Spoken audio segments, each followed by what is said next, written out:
He's been making fun of my friend, that he's been playing with her feelings. It's not what you think, Manuel intervened, but Lucia interrupted him. Carmen, trust you, Alberto continued Lucia, her voice full of reproach. Has told her things that he doesn't tell anyone. Do you have any idea what this will do to her when he finds out? Alejandro let himself fall into his chair, the weight of his actions crushing him. I never wanted to hurt her. It all started because I wanted to meet someone who would see me for who I am, not for my money, and he thinks that cheating on her was the way, he answered.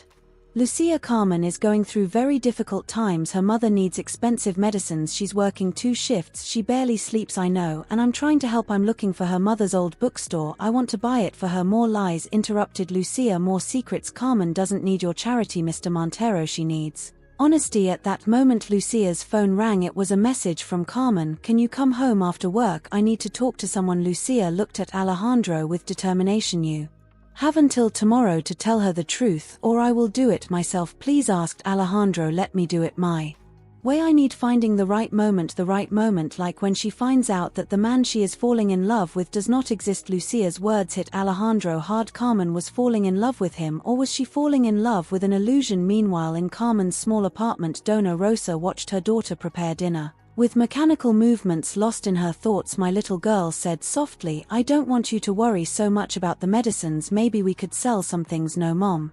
Carmen answered firmly, I will find a way. I always do. The sound of the doorbell interrupted the conversation. It was Lucia, who had arrived directly after her confrontation with Alejandro. Seeing her friend so worried only increased her internal conflict. Carmen, began Lucia, carefully choosing her words. What exactly do you feel for Alberto? Lucia felt her heart shrink. How could she tell him the truth without destroying her? And if he wasn't who he says he is? She asked cautiously. What do you mean?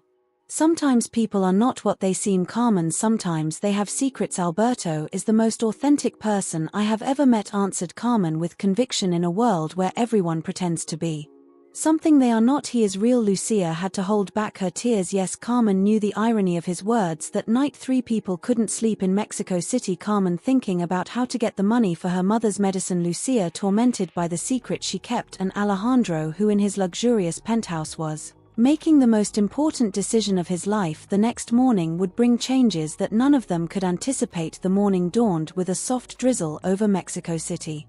Alejandro arrived at the park earlier than usual without his Alberto disguise. He wore an impeccable gray suit and held a black umbrella from behind a tree. He watched his usual bench, the place where he had met true love through a lie. Manuel arrived shortly after holding a manila envelope. Are you sure about this? He asked, handing him the envelope. Is the only way, Alejandro answered, checking the documents inside. Did you get everything? Yes, the old bookstore is for sale as we thought. The current owner accepted your offer. There are also the papers for the medical treatment for Carmen's mother. Everything arranged with the hospital. You just need to sign them. Alejandro put the envelope in his briefcase. Thank you, Manuel, for everything. What will you do when he arrives? Tell him the truth, the whole truth. While so much so that in her apartment Carmen was getting ready to leave, she had slept little, worried about Lucia's strange questions. The night before, Carmen called Dona Rosa from her room. Last night I heard you crying.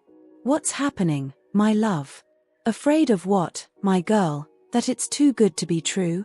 That one day I'll wake up and discover that it was all a dream?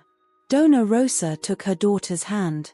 True love is not measured not by the circumstances but by what he does with our hearts. He makes your heart happy. Yes, Carmen answered with a shy smile. When I'm with him I feel that everything is possible. At the restaurant, the Silver Crown, Lucia arrived early for her shift, her heart divided between loyalty to her friend and the weight of the secret she kept. Good morning, Lucia greeted Manuel. Mr. Montero will not come to the restaurant today. I know, she answered dryly. He is going to do it. He is going to tell Carmen the truth. That is his intention. It must be nice, said Lucia bitterly. To be able to fix everything with money, buy forgiveness, buy a bookstore, buy medicine. Don't judge him so harshly, answered Manuel. What he feels for Carmen is real. In the park the rain had stopped. Carmen walked towards the bench, her heart beating faster with each step. From afar she saw that Alberto was not in his usual place. In his place an elegant man was standing next to the bench. He stopped in secco when the man turned towards her. Something in his gaze seemed painfully familiar. Carmen said, Alejandro, his voice no longer fake but Natural and full of emotion. Alberto, she whispered, although in her heart I already knew the answer. My name is Alejandro Montero, he said, taking a step towards her, and I have to tell you the whole truth. Everything was a lie, she asked, barely a whisper. No, Carmen, my feelings for you are the only real thing I've known in a long time. The owner of the restaurant, continued she, remembering Lucia's stories all this time. It was you. Alejandro nodded, taking the envelope out of his briefcase. Let me explain. I've found a way to help with your mother's medications and the bookstore. The bookstore, interrupted Carmen, her voice shaking. How do you know the bookstore? I've been investigating. I wanted to help. Investigating? Carmen's voice broke. You've been investigating me while I pretended to be a needy man, while I shared my food with you, my worries, my dreams. Tears began to run down her cheeks, but her voice became firm. All this time while I was worrying about you, while I felt guilty for not being able to help you more, you were playing with me. No, Carmen, please listen to me. Listen. To what more lies? Or now that you've taken off your disguise, you'll finally tell me the truth? The rain began to fall again, but neither of them moved. The envelope in Carmen's hands. Alejandro slowly wet the drops, blurring the words on the documents that were meant to fix everything. I fell in love with you, Alejandro said, his voice breaking. From your kindness, your strength, your smile, you fell in love with the woman you thought you could buy with your money, Carmen replied, taking another step back. But I am not for sale, Alejandro Montero, neither my love nor my forgiveness. What neither of them knew was that this would not be the end of their story, but just the beginning of a test that would test not only their love but also their ability to forgive and believe in second chances. The following days were a nebula of pain and confusion for Carmen. She moved through the city like a sleepwalker, working mechanically in the cafeteria, making her deliveries, taking care of her mother, but her mind always returned to the park, to the image of Alberto transforming into Alejandro Montero before her eyes. My girl, said Dona Rosa one night, while Carmen absent-mindedly stirred a soup that had been boiling for half an hour. The food, it's been ready for a while. A little, Carmen, you've hardly spoken for days, you barely eat. You're going to tell me what happened to Alberto? The name did that. Carmen shuddered. She doesn't exist, Mom. She never existed. You know what hurts me the most, concluded Carmen, drying her tears, that every moment we shared, every conversation that I thought was special was based on a lie. Are you sure about that? Asked softly Dona Rosa. Lies can't create true connections, my love, and what I saw in your eyes every time you talked about him was very real. Meanwhile, in his penthouse, Alejandro lived his own personal hell. He had stopped going to the restaurant, delegating everything to Manuel. He spent hours looking at the book that Carmen had lent him, reading over and over the notes in the margins, finding in each word a new reason to hate himself. You have to eat something, insisted Manuel, leaving a tray of food next to him. Destroying you is not going to fix anything. I destroyed her, Manuel. I saw his face when he knew the truth, as if he had betrayed not only his trust but his faith in the goodness of people. At the cafeteria, Lucia watched her friend work, noticing how she tensed every time the door opened, as if she was afraid to see a certain businessman come in. You should read this, Lucia said during her break, handing her an envelope. He left it at the restaurant for you. Carmen is devastated. He doesn't come to the restaurant. He doesn't talk to anyone. Manuel says he spends his days reading your book and writing letters that he never sends, and that should make me feel better, Carmen replied bitterly. The poor millionaire is suffering in his luxury penthouse. No, Lucia said softly, but maybe you should ask yourself why a man who has everything decided to pretend he had nothing just to meet you at his house. Carmen finally opened the envelope. Inside was a letter and several documents. Dear Carmen, the letter began, no, I hope for your forgiveness. I don't deserve it, but I need you to understand why I did it all my life. People have approached me for my money, for my position. When I first saw you in the park and your breakfast to a stranger, I knew you were different. I wanted to know your heart without my wealth getting in the way. It was selfish, it was stupid, and now I have lost the only truly valuable thing I have found in my life. Why does it make it harder? She whispered to herself that night in her room. Carmen took out her journal and began to write something she hadn't done since she was a teenager. She needed to sort out her thoughts, her feelings. How can you miss someone who never existed? She wrote, how can you love and hate at the same time? Alberto showed me that I could be understood, that my dreams mattered. Alejandro showed me that it was all a lie, but then why can't my heart distinguish between the two? In his attic, Alejandro also wrote one more of his letters that he would never send. Every morning I go to the park and sit on our bench. I no longer pretend to be Alberto, but I don't feel like Alejandro Montero either. Maybe because only when I was with you pretending to be nobody did I really feel like The rain fell softly over Mexico City, connecting somehow two wounded souls who unknowingly were beginning to understand that sometimes true love requires more than the truth it requires. The courage to forgive and the wisdom to see beyond appearances. What neither suspected was that destiny still had plans for them, and that their story was far from over. A week after the revelation, the weather in Mexico City had changed drastically. An unexpected storm was hitting the city, causing chaos in the streets. Carmen ran through the rain, holding her purse over her head, trying to get to the pharmacy before it closed. Her mother's medications couldn't wait. "I'm sorry, miss," said the pharmacist when she finally arrived. "Soaked, the system is down because of the storm. We can't process any sales, please," she pleaded. "Carmen, my mother needs these medications. I have the cash. It's not for the payment. The system that verifies prescriptions is down. We can't dispense controlled medications without verification." At that moment, a luxury car stopped next to her. The window rolled down, revealing Manuel. "Carmen, get in please, it's pouring." "No thanks," she replied, starting to walk. "It's for your mother, right? The medications, because Alejandro keeps a record of when he needs his medications. Please get in." "He's not in the car, but I can take you to a pharmacy that is working." After a moment of doubt, the worry for her mother overcame her.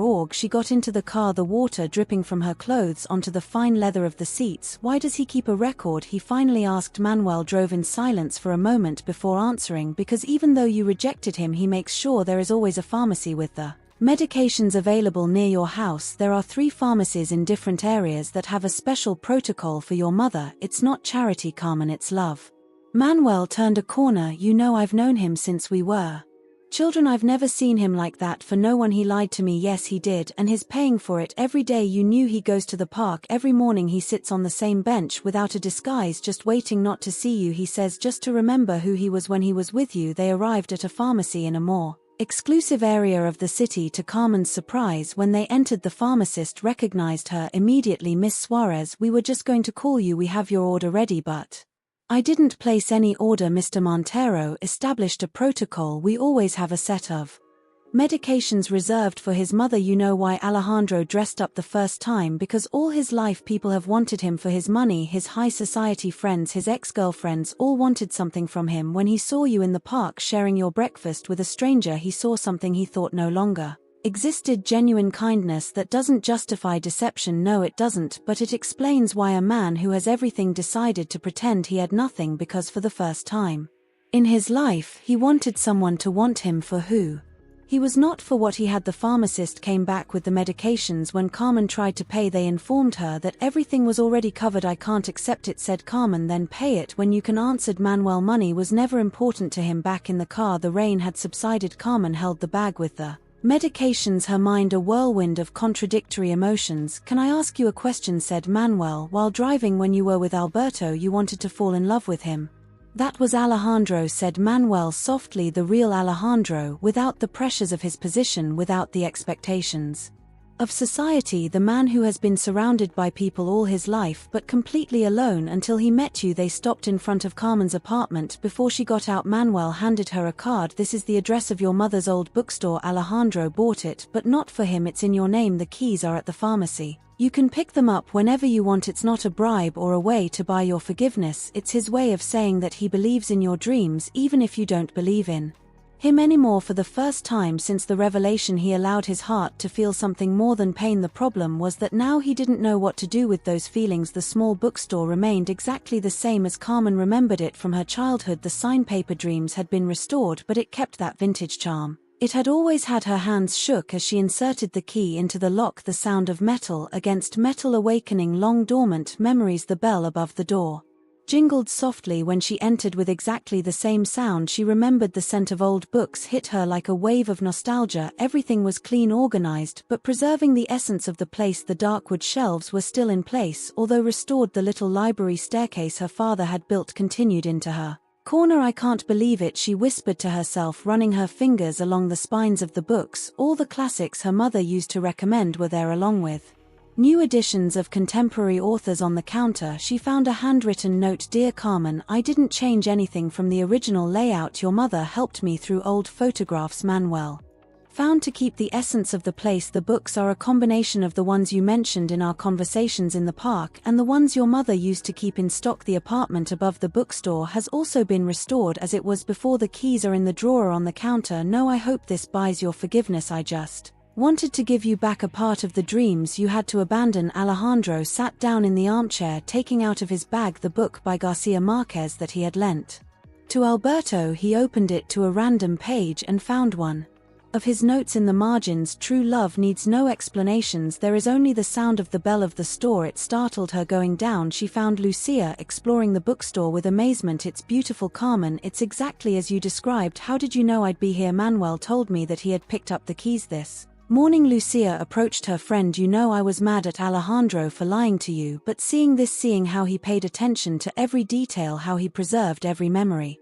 I don't know what to do, Lucia confessed Carmen, sitting on the old bench of the every time that I think that I should hate him, I find another reason to love him, completed Lucia softly. How can you love someone who lied to you? Maybe the question is, how can you stop loving someone just because they made a mistake? The people who love us hurt us sometimes, Carmen, not because they want to but because they are as human as us. You know what the most ironic thing is? She finally said that all I loved about him, his way of listening, his passion for books, his way of understanding my dreams. He was really Alejandro. The only lie was his economic situation, and that change what you felt, what you feel. Before Carmen could answer, the bell rang again. It was Dona Rosa leaning on her cane with Manuel helping her in. My girl, said Dona Rosa, looking around with bright eyes. It's like going back in time, Mom. You shouldn't have come. The doctor said you need to rest and miss the chance to see our dream reborn. Dona Rosa approached the counter, running her hand over the polished. Would you know, when I had to sell this place, my greatest pain was not for me but for you, because I knew how much you loved every corner, every book. Alejandro had no right, began Carmen, but her mother interrupted her. He had no right to give us back our dreams, my love. Sometimes forgiveness is not about forgetting the mistake, but about recognizing the love behind the actions. He comes here, he asked Manuel, every night after the pharmacy's close. He sits on the bench outside and just looks at the place. I think he imagines what it will be like when you open it, full of people of life. Sometimes, said Dona Rosa, approaching her daughter, the truest love is born from the biggest mistakes. Because it is easy to love perfection, my girl. The difficult and the valuable thing is to love despite imperfections. Night had fallen over Mexico City when Carmen decided to wait in the bookstore. She had sent her mother home with Lucia, promising that it wouldn't be long. Manuel had confirmed with a meaningful look that Alejandro would arrive soon. As every night to his silent vigil, while waiting, Carmen turned on the lights in the bookstore. She had discovered small reading lamps strategically distributed throughout the place, creating a warm and welcoming atmosphere. She sat in the old reading chair that they had brought down from the apartment with the Garcia Marquez book on her lap. At 9 o'clock, as Manuel had said, she saw a familiar figure approaching down the street. Alejandro, without the formal suit he wore in the restaurant, but not in Alberto's disguise either. He was wearing simply a dark sweater and jeans. He looked different, more vulnerable, more real. She watched him sit on the bench in front of the bookstore like every night, but this time Carmen got up and went to the door. The sound of the bell made Alejandro jump. Would you like to come in? Asked Carmen, her voice soft but firm. Alejandro looked at her as if he were seeing a mirage. He got up slowly, almost afraid that she would disappear if he moved too fast. Carmen, it's cold out here, she said, holding the door open. Alejandro entered, the familiar tinkling of the bell accompanying his steps. The softly lit bookstore seemed to wrap them both in a cocoon of golden light. It's beautiful what you did here, Carmen began, breaking the silence. Every detail, every book. I wanted to be perfect, he replied, his voice barely a whisper. As you remembered it. Why, Alejandro, why all this? He looked her straight in the eyes for the first time since she came in. Because during all our conversations in the park, when you talked about this place, your eyes shone with a special light. Because every book you mentioned, every memory you shared was in my mind as if they were my own memories. I know, he replied, keeping a respectful distance. I didn't do it to buy your forgiveness, Carmen. I did it because for the first time in my life someone else's dreams became more important than mine. Why did you disguise yourself, Alejandro? Why not just be myself? He completed with a sad smile. Because I didn't know who I was myself until I was with you in that park. All my life I've been Alejandro Montero, the businessman, the heir, the man that everyone wants to meet for his money. But with you being nobody for the first time, I was just me. You know what hurt me the most, she said, taking a step closer. It wasn't the deception itself, it was thinking that everything we shared, all those conversations, all those moments were false. None of it was false, Carmen. answered Alejandro with intensity. Each word, each feeling, each moment with you was the most real thing I have ever lived in my life. Alejandro paled slightly. He had used the margins of the book as a diary, writing his deepest thoughts, his regrets, his hopes. True love doesn't need disguises, he read. Carmen, but sometimes we disguise ourselves to find it. Carmen, don't let me finish, she interrupted, taking another step closer. To you wrote, the biggest mistake of my life was lying to her about who I was. But the greatest success was allowing myself to be who I really am. When I was with her, tears began to run down her lips. Carmen's cheeks. You know what made me finally realize that everything I loved about Alberto, his way of seeing the world, his passion for literature, his way of understanding me, was you, Alejandro, the real one, you, the only real one, whispered he. The only real one I know, answered Alejandro, but if you give me the chance I will dedicate each day to earning your trust again, this time being completely myself. You know what my mother said about books, she asked, a small smile forming on her lips. The best stories are those that teach us that true love is not perfect but perfectly imperfect, and they're surrounded by books that held thousands of love stories. Carmen and Alejandro began to write a new chapter in their own, a chapter based not on perfection but on truth, forgiveness, and the hope of a love that had found its way through disguises until reaching the heart of truth. Months later, Paper Dreams had become the literary heart of the neighborhood. Carmen had transformed the bookstore into a living space where books were not only sold but lived. She organized readings for children on Saturday mornings, reading clubs in the afternoons, and literary events that attracted people from all over the city. One Sunday afternoon, while Carmen was organizing the newly arrived books, the doorbell rang with its familiar jingle. It was Alejandro and a mystery box. What do you have there? Carmen asked curiously. I found something that I think you would like to see, he answered, placing the box on the counter. Inside was an old notebook, its pages yellowed by time. Carmen recognized it immediately. It was her mother's sales journal where she wrote down every book sold and every special client. Where did you find it? Manuel discovered it in the archives of the former owner. I thought you would like to have it to continue the tradition. Today a man who pretended to be someone else found true love among these shelves, and although his disguise faded, the love remained, proving that some stories are meant to be written even through our mistakes. Tears came to Carmen's eyes as she read. The last few months had been a journey of rediscovery, not only of her relationship with Alejandro but of herself. Dona Rosa, who now spent her afternoons in her favorite chair in the bookstore, watched the scene with a smile. His health had improved considerably and he enjoyed advising customers on which books to read, exactly as he did years ago. You know what the most beautiful thing about all this is, said Dona Rosa, drawing the attention of both, that true love not only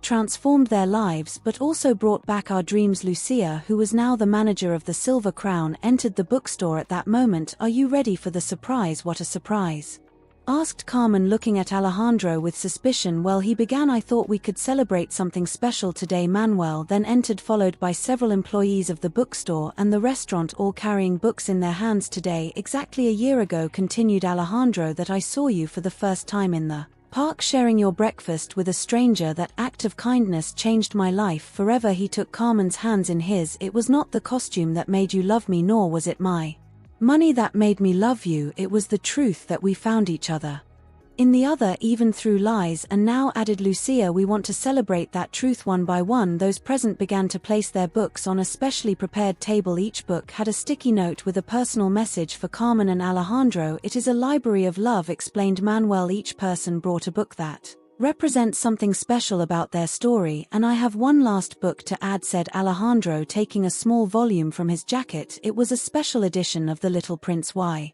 this one? asked Carmen, taking the book. Because it teaches us that the essential is invisible to the eyes, like our love that was born, seeing beyond appearances, beyond disguises, to the heart of who we really are. She opened the book on a marked page and knelt in front of Carmen. Inside there was a simple but elegant ring with a small blue stone that reminded of the color of the sky in those mornings in the park. Carmen Suarez, said Alejandro, his voice speaking lightly, would you do me the honor of writing the rest of our story together? Tears ran freely down Carmen's cheeks as she nodded yes. She whispered, always yes. The applause and cheers filled the bookstore, but for Carmen and Alejandro the world had been reduced at that moment to that promise of a future built on the truth of the love they had found. Dona Rosa approached the couple, her eyes shining with emotion. Sometimes the best endings are really new beginnings, and so in Paper Dreams, surrounded by books that held thousands of love Stories. Carmen and Alejandro began to write their own a story that proved that true love needs no disguises to shine, only hearts willing to see beyond appearances and brave souls willing to forgive, because in the end, as Carmen would later write in the bookstore diary, the truest love is not the one that never makes mistakes, but the one that learns from them and grows stronger with each page it turns.